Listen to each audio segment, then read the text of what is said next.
La croix de Christ est la pensée de Dieu, en ce qui concerne l'homme naturel, car c'est là que le Fils de l'homme a pris non seulement nos péchés, mais nous-mêmes, dans sa personne qui nous représentait tous. Et il est mort sous le jugement de Dieu à notre place, ou comme étant nous. Nous qui sommes morts au péché, comment vivrions-nous encore dans le péché? Ou bien, ignorez-vous que nous tous qui avons été baptisés en Jésus-Christ, nous avons été baptisés en sa mort? Nous avons donc été ensevelis avec lui par le baptême en sa mort, afin que, comme Christ est ressuscité des morts par la gloire du Père, de même, nous aussi, nous vivions d'une vie nouvelle. Car si nous sommes devenus une même plante avec lui par une mort qui ressemble à la sienne, nous le serons aussi par une résurrection semblable, sachant bien que notre vieil homme a été crucifié avec lui, afin que le corps du péché soit détruit et que nous ne soyons plus asservis au péché. Or, si nous sommes morts avec Christ, nous croyons que nous vivrons aussi avec lui, puisque nous savons que Christ, ressuscité des morts, ne meurt plus. La mort n'a plus d'empire sur lui, car s'il est mort, il est mort pour le péché une fois pour toutes. Maintenant qu'il est vivant, il est vivant pour Dieu. Vous donc aussi, considérez-vous comme mort pour le péché, comme vivant pour Dieu en Jésus-Christ.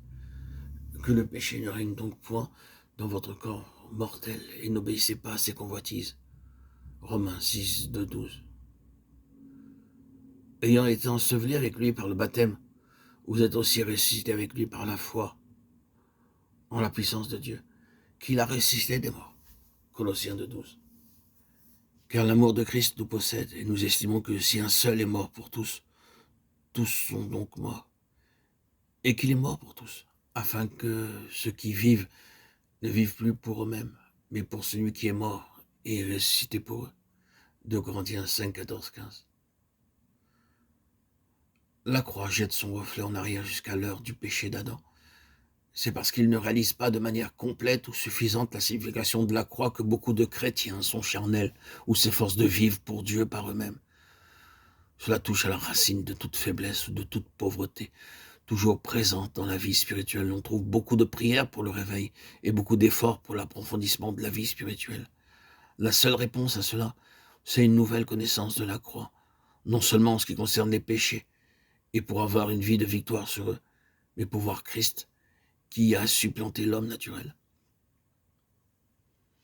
Les conditions qui existaient à Corinthe et qui ont amené Paul à écrire « Je n'ai pu vous parler comme à des hommes spirituels, mais je vous ai parlé comme à des hommes charnels, comme à des petits-enfants » 1 Corinthiens 3, 1.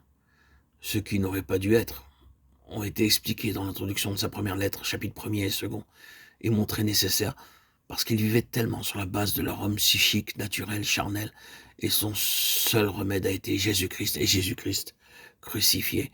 1 Corinthiens 2, 2. Oui, des croyants appelés saints peuvent vivre dans la chair et peuvent même présenter des dons spirituels dans le domaine où ils sont appréciés et exploités de manière psychique.